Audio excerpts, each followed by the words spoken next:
नमस्कार दोस्तों। झारखंड सचिवालय या उत्पाद सिपाही को क्रैक करने के लिए आपको एक बेसिक स्ट्रेटजी के साथ तैयारी करने से ही आपको इसमें सफलता मिलेगी। केवल हार्ड वर्क से सफलता के समय में नहीं मिलेगी कि कंपटीशन इतना टफ हो गया है कि आप कह नहीं सकते हैं। क्योंकि अगर आप लगता है कि मैं ज़्यादा पढ़ाई कर रहा हूँगा तो आप गलत फहमी में शिकार हैं। क्योंकि अगर आप आराम कर रहे हैं तो सोचिए कोई किसी कोने में बैठे हुए व्यक्ति तैयारी कर रहा होगा तो समझिए कि इस रैंकिंग के हिसाब से आप कहाँ हैं वो कहाँ हैं। तो चलिए, मेरा उद्देश्य आपको इस बात से मोटिवेट करना है, ना कि डीमोटिवेट। तो आइए, नागपुरी व्याकरण में कुछ चैप्टर के बारे में पढ़ाया हूँ जिसे मैं पूरी तो कन्फर्म कंप्लीट ही कराऊंगा। आप देख सकते हैं प्लेलिस्ट पर जाके जो भी वीडियो हैं। तो साथ ही साथ यदि नए होंगे तो चैनल को सब्सक्राइब कीजिएगा। तब आइए, बिना देर किए हुए हम लोग चैप्टर का शुरुआत करते हैं क्रिया के बारे में, वर्ब के बारे में। तो क्रिया ऐसा शब्द है जो किसी काम को होने या होने कर या जारी होने का बोध कराता है, उसे क्रिया बोलते हैं। ठीक है। तो क्रिया का मूल रूप धातु होता है। कुछ जगह एग्जाम में डायरेक्ट खाली जगह रहेगा। क्रिया का मूल रूप कहलाता है क्रिया विशेषण क्रिया। क्रिया शब्द मूल धातु, इसका धातु ऑप्शन सही आंसर होगा। धातु होता है क्रिया के, लेकिन धातु क्रिया का मूल रूप आखिर क्यों कहा गया? तो एकरा में क्रिया जो भी छोटा से छोटा वर्ड होगा जो अपने आप में संपूर्ण है, पूरे अर्थ के बारे में प्रकट कर दे रहा है, उसको मैं धातु बोलूंगा। जैसे जा, खा, इस सब के बारे में बताएगा। पी, मने। उसके बाद यदि मैं आपका किसी भी अगर वही धातु में अगर प्रत्यय में जोड़ दूंगा तो क्रिया बनता है, सहायक क्रिया के रूप में बनता है। जैसे खाय क्रिया। नागपुरी में यक प्रत्यय अगर हम हटा के मूल प्रत्यय के रूप में जानकारी अगर प्राप्त करना होगा तो उसके बारे में हम लोग प्राप्त होगा। जैसे पियाक, जायक, चिकनायक, चिकन। लास्ट में एक जो प्रत्यय लगा हुआ है वो आपका क्रिया का मूल धातु से एक दूसरे को अलग कर रहा है। तो आइए, रचना के हिसाब से क्रिया दो प्रकार का होता है। वो कहावत के हिसाब से माई क्रिया बाप क्रिया वाला हाल नहीं है। तो आइए, मैं शुरुआत को आगे देखता हूँ। चलिए तो देखते हैं सकर्मक क्रिया एवं अकर्मक क्रिया।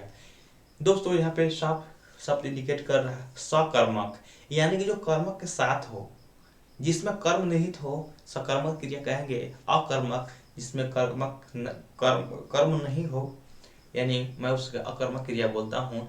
जैसे सीधी तौर पर अगर मैं इंग्लिश के भाषा में बात करूँ तो जिसमें ऑब्जेक्ट यानी कर्म होगा वो आपका संकर्मक क्रिया होगा। जिसमें आपका ऑब्जेक्ट नहीं है, अकर्मक क्रिया होगा। सीधी तौर पर ये जाने। जैसे राम भात खाता है। ठीक, राम भात खाएला, तब क्या खाता है भाई? तब भात। तो भात उसका कर्म हो गया, मैं इसको सकर्मक बोलूंगा। लेकिन अकर्मक क्रिया को उदाहरण से देखते हैं। राम सूतेला, क्या उस कर्म है? नहीं है। इसलिए अगर मैं बोलता है बिस्तर पर सोता है, तो बिस्तर में सहयोग कर रहा है उसका कर्म के रूप में, वो आपका सकर्मक हो जाएगा। लेकिन राम खाली सूतेला मतलब राम खाली सूतता है, यह कोई कर्म नहीं है, यानी कि ये अकर्मक क्रिया है। तो आपने ये देखा कि सकर्मक और अकर्मक को किस प्रकार एक दूसरे से विभेद कर सकते हैं। सकर्मक और अकर्मक क्रिया को अलग करने के लिए मैं दूसरा एग्जाम्पल भी देता हूँ नागपुरी भाषा में, ताकि आपको आराम हो कि दिक्कत ना हो। समधि जीतन घरे आले, क्या हुआ? समधि आले। अगर इसमें सकर्मक है, इसमें कर्म के बारे में अगर बता दें कि समधि जीतन घर, जीतन यहाँ पर ऑब्जेक्ट के अकर्मक की भूमिका निभा रहा है तो आया। लेकिन शब्द एले कहाँ आया कोई पता नहीं है, ये अकर्मक हो गया। लेकिन अगर किसी के सहयोग में कर्म मिल गया, कर्म ऑब्जेक्ट कि जीतन घर आया, फला खाना खाया, वो मतलब कि किसी में बारे में अगर ऑब्जेक्ट के लेकर कर्म को लेकर बोल रहा है तो आपका सकर्मक है, नहीं तो अकर्मक है। तो आइए, एक अलावा क्रिया के और कोई भी रूप होता है तो प्रेरणार्थक क्रिया के बारे में हम लोग देखेंगे। तो जौन क्रिया से किसी बारे में करुणा के बारे में बताता है, किसी में प्रेरणा मिलता है, प्रेरणार्थक क्रिया करते हैं कि प्रेरणा के बारे में जिसका अर्थ निकल रहा प्रेरणार्थक क्रिया है।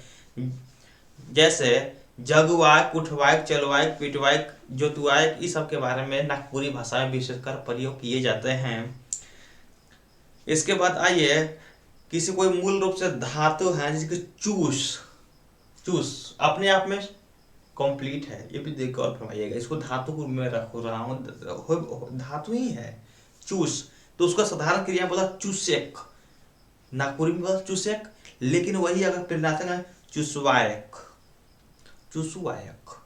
उसके बाद लिख ऐसा अपने आप में मूल धातु पूरा है, लिखने के बारे में बता रहा है तो वह हो जाएगा बस साधारण क्रिया में लिखे, नागपुरी भाषा में बता रहा हूँ। और उसके बाद लिखवायक, नाचवायक, यानी कि आप किस प्रकार धातु जो मूल रूप से है, धातु में मैं बार बार बता रहा हूँ कि धातु आपको कंफर्म करके मेटल के बारे में नहीं जानना है, भाषा में जो आपका बता रहा क्रिया में अपने आप में छोटा छोटा वर्ड जिसमें पूरी तरह से अपने आप में कंप्लीट हो उसे धातु बोलूंगा। तो धातु के बारे में बताया कि धातु से आपको साधारण क्रिया कैसे होगा और प्रेरणार्थक क्रिया होगा, इसको कन्वर्ट करके मैं बता रहा हूँ। नाचक क्या हो गया आपका, नाच अपने में आप मूल धातु हो गया, और नाचक मतलब साधारण क्रिया, और नाचवायक जो हो गया आपका प्रेरणार्थक क्रिया हो गया। 3 प्रकार क्रिया के बारे में विभक्त किया, उसके बारे में मैं आपको बताया। उसके बाद आइए हम लोग संयुक्त क्रिया के बारे में कहता है बात कर रहे हैं। संयुक्त मतलब आपस में जुड़ा हुआ, ठीक है, एक या एक से अधिक धातु का जहाँ प्रयोग किया जाएगा मैं उसे संयुक्त क्रिया कहूंगा। यानी कि क्रिया का वैसा रूप जहाँ अपने आप में पूरा हो या एक दूसरे से मिला हुआ हो तो उसमें संयुक्त क्रिया कहूंगा। जैसे धनुआ कांदलक मतलब नागपुरी भाषा में रोने के बारे में बताया जा रहा है।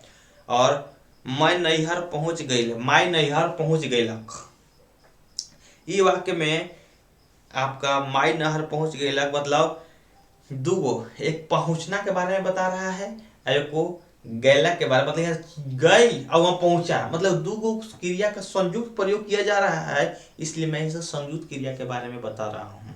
इसके बाद सहायक क्रिया आता है। सहायक मतलब हेल्पिंग पावर, यानी कि जौन क्रिया मूल क्रिया का सहयोग करने में, उसका पार्टिसिपेट के रूप में सहयोग करते हैं बोलने चलने में, मैं उसे सहायक क्रिया कहूंगा। जैसे यहाँ 2 गोई, ठीक है ना, मंगरू भात खात रहे हैं, मंगरू भात खा रहा था, यानी एक रहा था एगो खा रहा था, मतलब खाने के बारे में है, भात खा रहा था, ठीक ना। एक आपका रहना हेल्पिंग वर्ब, जैसे हिंदी में है, हैं, ये सब आपका हेल्पिंग हो गया, लेकिन जाना, खाना, ये सब मेन वर्ब, यानी कि मूल जो आपका क्रिया हुआ इसके बारे में बता रहा है। तो आपने ये देखा कि इसमें आपका जो सहायक क्रिया है उसमें रहा रही के बारे में बता रहा है, और साथ में क्या खात रहे मतलब खाना, आपको क्रिया का जो सहयोग कर रहे हैं सहायक क्रिया के बारे में हो गया। उसके बाद नेक्स्ट आइए नाम बोधक क्रिया। संज्ञा चाहे विशेषण की क्रिया के समय में जो सहयोग क्रिया से बनता है उसे नाम बोधक क्रिया कहते हैं। यानी कि संज्ञा चाहे विशेषण का संग जो क्रिया के साथ जोड़ कर हम लोग बनाते हैं उसे मैं आपका नाम बोधक क्रिया बोल सकता हूँ। जैसे भस्म करेक विशेषण क्रिया हताश होएक, ठीक है। तो आप, मुझे लगता है इसमें क्लियरफाई नहीं हो पाया, मैं आपको फिर से क्लियर कर देता हूँ। संज्ञा या विशेषण के संग जो क्रिया के जो जोड़ने के बाद जो संयुक्त क्रिया बनता है उसे नाम बोधक कहा जाता है, मतलब नाम का बोध होता है। संज्ञा क्रिया के रूप में जैसा कि बोले कि भस्म कर दूंगा, भस्म करने के लिए, और विशेषण क्रिया बोलते हताश होके, यानी कि जिस संज्ञा के रूप में है उसी के बारे में पता होगा, इनके बोध के नाम के बारे में पता चलेगा। चाहे विशेषण है तो विशेषण के बारे में पूछाएगा, चाहे उसका गुण दशा बताने लगेगा, संज्ञा तो संज्ञा के नाम के बारे में बताया जाएगा, उसे मैं नाम बोधक बोलूंगा। वही नेक्स्ट VVI इंपोर्टेंट पूर्वकालिक क्रिया। पूर्वकालिक यानी घटना घटने से पहले वाला जो क्रिया होने हैं पूर्वकालिक क्रिया के बारे में बता रहा है। अंगनी नहा के खाइलक, खाना था लेकिन नहा के खाई, ऐसे भी खा सकती थी, लेकिन उसमें बोलूंगा पूर्वकालिक क्रिया वाक्य जिससे हुआ, यहाँ नहाना और खाना दो गो क्रिया तो है, लेकिन मूल नहाने के बाद है, खाए के बाद में है, इसलिए नहायक जो है पूर्वकालिक क्रिया है। पूर्वकालिक जो भी घटना घटना था, खाने का काम पूरा करना था, लेकिन कब वो खाई, नहा के खाई। तो यहाँ पे नहाया, नहाना जो वर्ड है वो पूर्वकालिक क्रिया है। ये आप कंफ्यूज मत होइएगा, विशेष करके इसको पढ़िएगा, इम्पोर्टेंट है। पूर्वकालिक क्रिया के बारे में क्वेश्चन आता ही आता है। इसके बाद नेक्स्ट क्रियार्थक संज्ञा के बारे में हम लोग जानेंगे। कभी कभी क्रिया संज्ञा के व्यवहार में ऐसा आता है, ऐसा क्रिया में क्रियार्थक संज्ञा कहा जाता है। यानी संज्ञा तो होता नहीं है, लेकिन क्रिया के अर्थ में संज्ञा प्रयोग होने लगता है, मैं उसे क्रियार्थक संज्ञा बोलूंगा। जैसे देश जान देवे के तैयार रहे के चाहिए, यानी किसी को सेंटेंस है, अपना देश के लिए हमेशा मर मिटने को तैयार रहना चाहिए। तो यहाँ पे जान देना एक मूल क्रिया है, लेकिन संज्ञा के रूप में प्रयोग है। जान देना संज्ञा के बारे में, लेकिन यहाँ पे क्रिया के बारे में जो प्रयोग हुआ है संज्ञा के रूप में, इसलिए मैं क्रियार्थक संज्ञा बोल रहा हूँ। इसके साथ कभी कभी जो अव्यय या विकार जो क्रिया से विशेषण के बारे में बताने लगता है, तो उसे क्रिया विशेषण बताया जाता है, लेकिन ओरिजिनल वो क्रिया है। क्रिया विशेषण क्या, क्रिया, वो क्रिया के बारे में विशेषता बता रहे, इसलिए क्रिया विशेषण के बारे में कहा जा रहा है। जैसे जहां तहां, कहां जहां, कहां जहां, धीरे धीरे, रसे रसे, कले कले, ये जैसा वर्ड है, ये आपको क्रिया विशेषण बताया जा रहा है। यानी क्रिया में जो घटना घट रही है, होने को है, उसकी विशेषता के बारे में बताया, इसमें क्रिया विशेषण बोलूंगा। तो क्रिया विशेषण के भी भेद हैं, तो प्रयोग के हिसाब से, रूप के हिसाब से, अर्थ के हिसाब से। तो जहां तक एग्जाम में आपको मेन इंपोर्टेंट है, पूर्वकालिक पूछ सकता है, पूछता ही है, और सकर्मक अकर्मक से संबंधित है। देव सचिवालय में है तो कुछ डीपली जाएगा, डीपली का कुछ भी जा सकता है, काफी क्योंकि सचिवालय लेवल का है, ऑफिसर ग्रेड। और जहाँ तक एक्साइज की बात है, तो इसमें आपको सीधा पूछ जाएगा सकर्मक क्रिया कौन सा है, तो कोई दे देगा, उसमें पूछेगा सकर्मक एक अकर्मक है, तो वो विशेष ध्यान से देखिएगा, तो आपको दूसरा वीडियो देखने की आवश्यकता नहीं पड़ेगी। तो प्रयोग के हिसाब से साधारण क्रिया विशेषण, संयोजक क्रिया विशेषण के बारे में बताया आपको, उसी हिसाब से बहुत सा संज्ञा या नागपुरी में प्रयोग के हिसाब से बहुत सा पार्ट होते हैं। संयोजक क्रिया मिल के आपस में बनेंगे, जो अनुबद्ध क्रिया, अनुबद्ध किए होंगे, सीरियली टाइप पे होंगे। रूप के हिसाब से मूल क्रिया हो गया आपका, यौगिक क्रिया हो गया, स्थानीय क्रिया विशेषण हो गया, इसके बारे में बताया गया है। तो विशेषण और क्रिया की जो स्थिति है, परिमाण है, सामान्य है, भौतिक संरचना है, गुणवाचक, स्थानीय वाचक, यौगिक क्रिया विशेषण, रीतिवाचक, इसके बारे में बताया गया है। जो क्रिया की स्थिति, सब समय अपने आप में पूरा होना, सहयोग होना, उसके बारे में बताया गया है।